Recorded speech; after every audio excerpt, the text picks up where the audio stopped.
Materi pembelajaran pendidikan agama Kristen kelas 10 semester 1. Salam sehat selalu buat anak-anakku kelas 10. Tetap semangat untuk mengikuti pembelajaran yang baru di SMA Negeri 1 Boyolali. Sebelum pembelajaran kita mulai, saya akan memperkenalkan diri karena ada pepatah, kalau tak kenal maka tak sayang.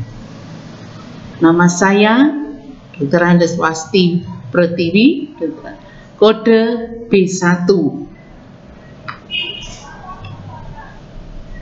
Kompetensi dasar yang akan saya bacakan yaitu dari KD 31, menganalisis ciri-ciri pribadi yang terus bertumbuh menjadi dewasa. KD 4.1, membuat karya yang berkaitan dengan ciri-ciri pribadi yang terus bertumbuh menjadi dewasa. Tujuan pembelajaran kali ini, setelah mengikuti pelajaran, peserta didik dapat menjelaskan tentang pertumbuhan, membandingkan pertumbuhan yang dialami dulu dengan pertumbuhan yang dialami sekarang. Materi pembelajaran dari bab 1 yaitu bertumbuh semakin berhikmat. Nanti anak-anak bisa memperoleh buku, mungkin pinjam di perpustakaan, atau mungkin bisa membuka di internet. Bertumbuh semakin berhikmat, yaitu A sebagai pengantar, yaitu Chili Davis, seorang pelatih bisbol dari Amerika Serikat, mengatakan, "Growing old is mandatory, growing up is optional."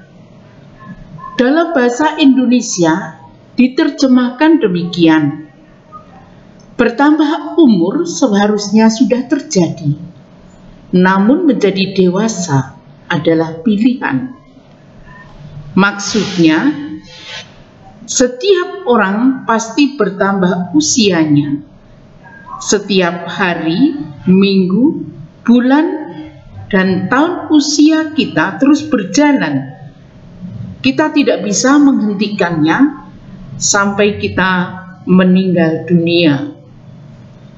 Namun bertumbuh menjadi dewasa dalam pemikiran, sikap, dan perilaku adalah pilihan.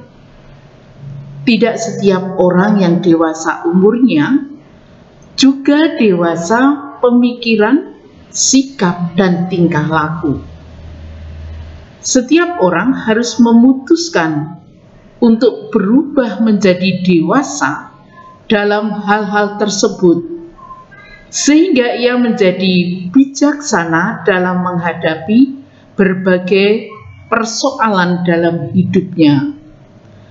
Abraham Lincoln, Presiden Amerika Serikat, juga pernah mengatakan, "Yang penting bukanlah tahun-tahun di dalam hidupmu, melainkan hidupmu yang kamu jalani di dalam tahun-tahun usiamu itu." Di sini kita melihat bukan panjangnya usia kita, melainkan bagaimana kita mengisi tahun-tahun dengan hal-hal yang bermanfaat bagi diri sendiri dan orang lain. B, yaitu berbagi pengalaman. Di sini anak-anak bisa berbagi pengalaman dengan teman yang lain, yaitu tentang hari ulang tahun yang paling mengesankan dalam kehidupanmu. Kemudian ciri-ciri pertumbuhan fisik yang dialami dari SMP sampai SMA kelas 10 ini.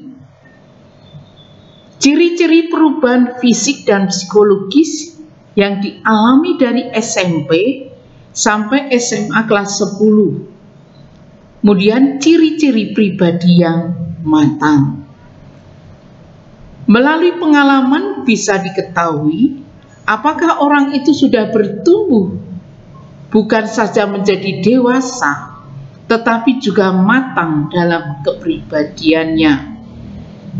C. Sebagai contoh ketidakdewasaan. Ketidakdewasaan di dalam kehidupan keluarga. Kakak tidak mau mengalah dengan adiknya. Sudah dibagi tugas di rumah, tidak mau mengerjakan. Di dalam pergaulan sehari-hari, contohnya ketidakdewasaan. Tersinggung jadi perkelahian, ikut-ikutan pada teman yang lain melakukan kejahatan. Contoh ketidakdewasaan dalam dunia olahraga, bermain curang biar menang. Contoh ketidakdewasaan di dalam dunia pendidikan, nyontek supaya mendapatkan nilai yang baik, tidak mau mengerjakan PR sendiri, meminjam temannya yang sudah mengerjakan. D. Kematangan pribadi dan emosi. Salah satu cara yang paling mudah untuk menilai kematangan kepribadian seseorang adalah dengan mengamati ekspresi emosinya. Dalam kehidupan sehari-hari, emosi seringkali terlepas begitu saja ketika seseorang tidak mampu mengendalikan diri. Akibatnya, perkataan dan tindakannya pun jadi tidak terkendali. Emosi seseorang biasanya bisa dilihat dari bahasa tubuh, mimik, atau suara orang tersebut, melalui gerakan-gerakan atau intonasi suara. Ada 3 macam emosi yang dikenal dengan display rules. Yang pertama yaitu masking, adalah keadaan seseorang yang dapat menyembunyikan atau menutupi emosi yang dialami. Misalnya, perawat marah terhadap pasiennya yang menyepelekan pekerjaannya. Kemarahannya direndam sehingga tidak nampak. Kemudian yang kedua, modulation, yaitu keadaan seseorang yang dapat mengurangi emosi yang dialaminya. Misalnya, karena marah dia mengomel-ngomel.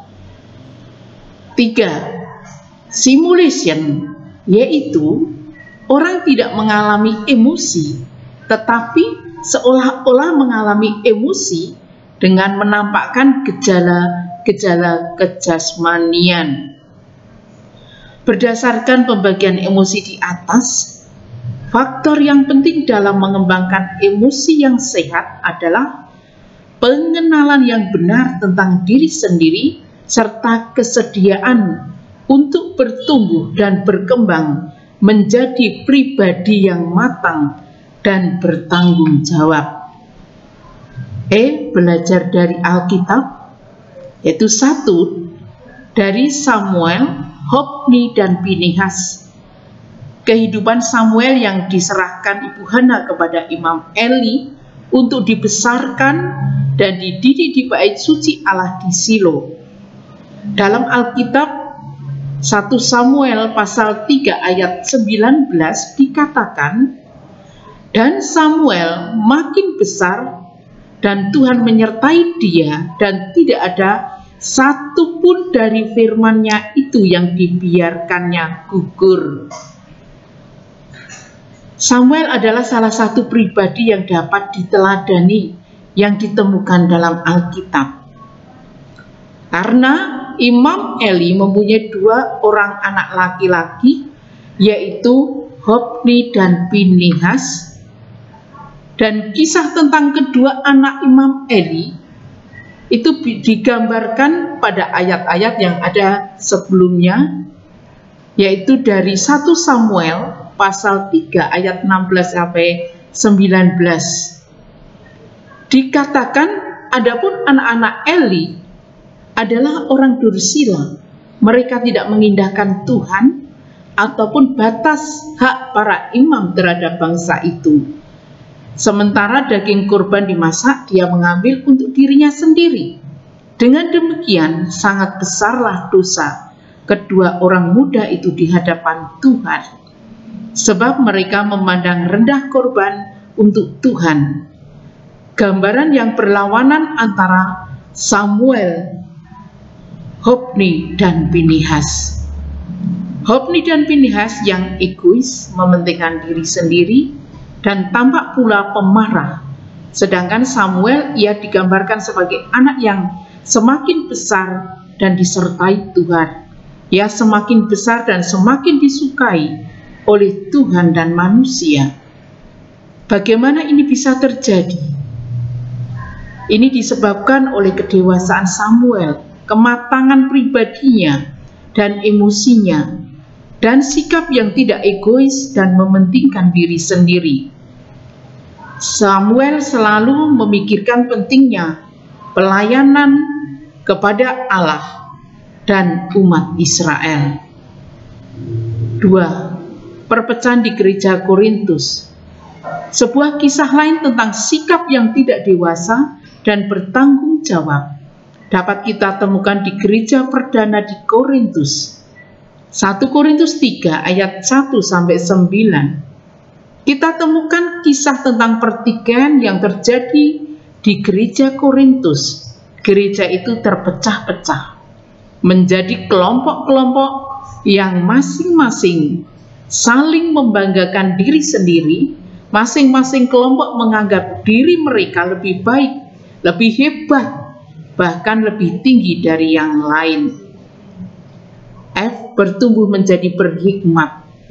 Dalam Amsal 2 ayat 6 dikatakan, karena Tuhanlah yang memberikan hikmat, dari mulutnya datang pengetahuan dan kepandaian. Dalam kitab 1 Raja-Raja 4 ayat 29-30 dikatakan, dan Allah memberikan kepada Salomo hikmat dan pengertian yang amat besar, serta akal yang luas, seperti dataran pasir di tepi laut, sehingga hikmat Salomo melebihi hikmat segala Bani Timur dan melebihi segala hikmat orang Mesir. Hikmat Salomo dapat kita temukan di dalam cerita ketika Salomo diperhadapkan dengan sebuah persoalan yang sangat berat. Dua orang ibu datang kepada Salomo, masing-masing memperebutkan seorang bayi yang mereka akui sebagai bayi mereka. Bisa dibaca di dalam 1 Raja-Raja 3 ayat 16-28. Sebagai kesimpulan, kita sudah melihat bagaimana sifat kekanak-kanakan, egois, emosi bisa menyebabkan kita mengambil keputusan-keputusan yang keliru dan bahkan merugikan kita. Pemahaman diri sendiri yang kadang-kadang harus berani menerima kekurangan dan kekalahan justru adalah sikap sebagai ciri-ciri kedewasaan kita. Hidup dengan firman Tuhan setiap hari, kita bisa bertumbuh menjadi dewasa, matang, dan bertanggung jawab. Sekian pembelajaran hari ini. Kita akan berjumpa lagi untuk pembelajaran minggu depan. Tuhan memberkati. Dan sebagai tugas nanti dikerjakan, yaitu 1. Jelaskan pengertianmu tentang pertumbuhan. 2. Tuliskan ciri-ciri pribadi yang matang menurut Anda. 3. Daftarkan perubahan apa saja yang Anda alami dari SMP sampai SMA sekarang ini. Demikian, terima kasih. Tuhan berkati.